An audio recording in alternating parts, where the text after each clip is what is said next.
నా భర్తను చంపేందుకు ఎవరో వచ్చారు. తెల్లవారుజామున ముసుగులు వేసుకుని ఓ నలుగురైదుగురొచ్చారు, కొట్టిపడేశారు అంటూ కన్నీరు మున్నీరవుతుంటే పక్కనే ఉన్న కూతురు, కొడుకు కూడా మేము కూడా చూశాం.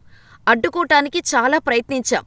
కాని వారి బలం ముందు మేము తేలిపోయామంటూ భోరుమన్నారు.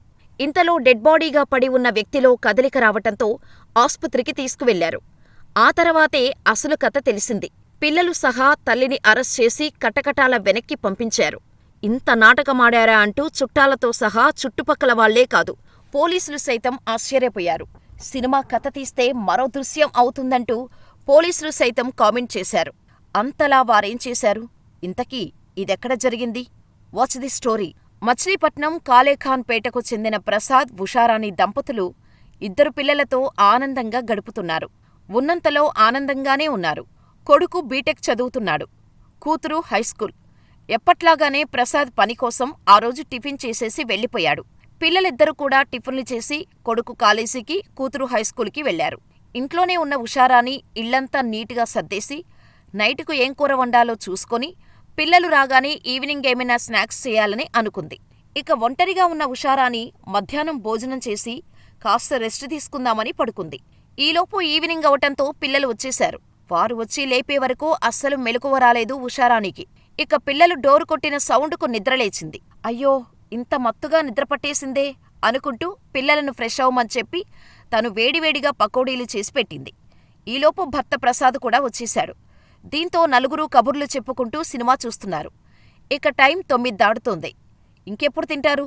సినిమాలో మునిగిపోయారంటూ ఉషారాణి భోజనానికి పిలిచింది. దీంతో నలుగురూ భోజనం చేసేసి పడుకున్నారు. రాత్రి వరకు అందరితో గడిపిన ప్రసాద్ తెల్లవారేసరికి రక్తపు మడుగులో పడి ఉన్నాడు. ప్రసాద్ని ఆ సిచ్యువేషన్లో చూసిన ఉషారాణి, ఆమె పిల్లలు భోరుమన్నారు.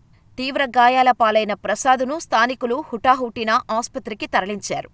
అసలేం జరిగింది? ప్రాణం పోయేలా కొట్టారు. రాత్రి మీరంతా నవ్వుతూనే ఉన్నారు కదా, ఈలోపేమైందని ఇంటిపక్కనే ఉంటున్నవాళ్లు అడిగారు.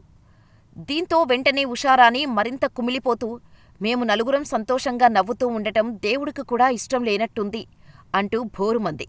4-5 గుర్తు తెలియని వ్యక్తులు ముసుగులు వేసుకుని వచ్చారు. అసలు వారెవరో కూడా తెలియదు. వచ్చి రావటంతోనే పడుకున్న ప్రసాద్ని కొట్టడం మొదలుపెట్టారు. ఇంట్లోకి వారు ఎలా వచ్చారో అర్థం కావటం లేదు. వారు కొట్టే దెబ్బలకు ఆయన గట్టిగా అరుస్తుండటంతో పిల్లలు లేచారు. వారిని అడ్డుకునేందుకు పిల్లలు చాలా ట్రై చేశారు.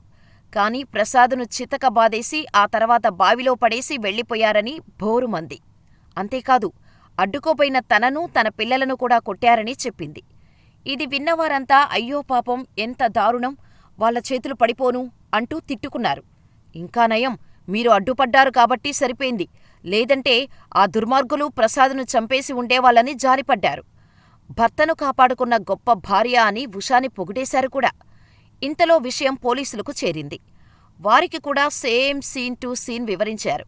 వారు నమ్మారు. కాని ఎక్కడో అనుమానం. వారి చుట్టూ ఉన్న సీసీటీవీ ఫుటేజీని పరిశీలించారు. కాని ప్రసాద్ ఇంటికి ఎవరు అనుమానితులు వచ్చినట్టు కనిపించలేదు. మళ్లీ మళ్లీ అడిగినా అదే కథ వినిపించారు. వాళ్లు చెప్పింది నిజమేనని నమ్మినా టెక్నికల్గా ఎలాంటి ఆధారాలు లేవు. పోనీ ప్రసాద్కు ఎవరైనా శత్రువులు ఉన్నారా అని ఆరా తీస్తే అలాంటివేం లేదని తెలిసింది. ప్రసాద్తో ఎవరికీ ఎలాంటి శత్రుత్వం లేదని తెలిసింది. దీంతో ఈ కేసు కాకీలకు ఓ సవాలుగా మారింది. సరిగ్గా అప్పుడే ఒక ట్విస్ట్ ఎంటర్ అయింది వీరి కథలోకి. రేపో మాపో చస్తాడనుకున్న ప్రసాద్ కోలుకున్నాడు. అసలు కథ ఆయన చెప్పటంతో భార్యా పిల్లల కథ అంతా కట్టుకథే అని తేలింది. అసలేం జరిగిందని ఆరా తీస్తే తన భార్య, కొడుకు, బిడ్డ ముగ్గురూ కలిసి తనను చంపాలని చూశారని చెప్పటంతో అందరూ అవాక్కయ్యారు. అదేంటి, భార్యాభర్తలు ఎంతో అన్యోన్యంగా ఉంటారు కదా అని పోలీసులు ప్రశ్నించారు. దీంతో ఉషారాణిని, వారి పిల్లలను అదుపులోకి తీసుకున్నారు పోలీసులు. ఇప్పటివరకూ చెప్పిన కట్టుకథ చాలు, అసలు ఆ రోజు నైట్ ఏం జరిగిందో మర్యాదగా చెప్పండి అంటూ పోలీసులు చాలా మర్యాదగా అడిగారు. దీంతో ఉషారాణి నోరు తెరవాల్సి వచ్చింది. బయటకు ఎలా ఉన్నా ప్రసాద్ ఎప్పుడూ భార్యను తిడుతూ ఉండేవాడు. చిన్న చిన్న విషయాలకు సైతం సూటిపోటి మాటలనేవాడు. దీంతో ఉషారాణి బాధపడేది. కిచెన్లో సింకు దగ్గర ఏమైనా కడిగేటప్పుడు నీళ్లు చిమ్మినా చాలు ప్రసాద్ ఉషారాణిని తిట్టేవాడు. అప్పుడప్పుడు చేయి కూడా చేసుకునేవాడు. దీంతో ఎదిగిన బిడ్డలకు తన బాధను చెప్పుకునేది ఉషారాణి. తండ్రితో కన్నా అమ్మతోనే వాళ్లకు అటాచ్మెంటు ఎక్కువ. తల్లిని బాధపెడుతున్నాడని తండ్రిపై కోపం పెంచుకున్నారు. ఈ క్రమంలోనే ప్రసాద్ మరోసారి ఉషారాణిని కొట్టాడు. దీంతో తల్లి కన్నీళ్లు చూసి బిడ్డలు కుమిలిపోయారు. అమ్మను కొడతాడా అని తండ్రిమీద కోపం మరింత పెరిగింది. దీంతో ముగ్గురూ కలిసి ప్రసాద్ను చంపేయాలని ప్లాన్ చేశారు. అలా ప్రసాద్ గాఢ నిద్రలో ఉన్న టైంలో ముగ్గురూ కలిసి ప్రసాద్ కాళ్ళూ చేతులు కట్టేసి చితకబాదారు. ఆ దెబ్బల కారణంగా స్పృహ తప్పి పడిపోయాడు.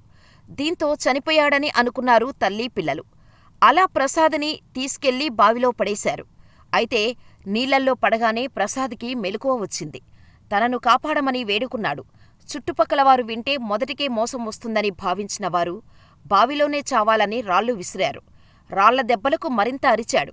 ఆయన అరుపులో అందరికీ వినిపిస్తాయని భయపడ్డవారు వెంటనే బావిలోకి నిచ్చెనవేశారు. ప్రసాద్ పైకి రాగానే అతనిపై మళ్లీ దాడి చేశారు. వారు కొట్టిన దెబ్బలకు ప్రసాద్ అపస్మారక స్థితికి చేరుకున్నాడు. మళ్లీ చచ్చాడు అనుకున్నారు. ఏడుపు మొదలుపెట్టారు. చుట్టుపక్కలవారు వస్తే ఎవరో వచ్చి దాడి చేసి కొట్టి బావిలో పడేశారని కథ చెప్పారు. అందరూ నిజమేననుకున్నారు. కాని కొన ఊపిరితో ఉన్నాడని గమనించిన స్థానికులు అతని హాస్పిటల్కి తరలించారు. చస్తాడనుకున్న ప్రసాద్ తిరిగి బతకడమే కాకుండా అసలు కథ వినిపించటంతో ఉషారాణి సహా పిల్లలను అరెస్ట్ చేశారు పోలీసులు. అసలు కథ విన్న జనాలు, అమ్మో, తల్లీ బిడ్డలు మాకు కొంత సినిమా చూపించారు కదరా నాయనా అనుకున్నారు అందరూ.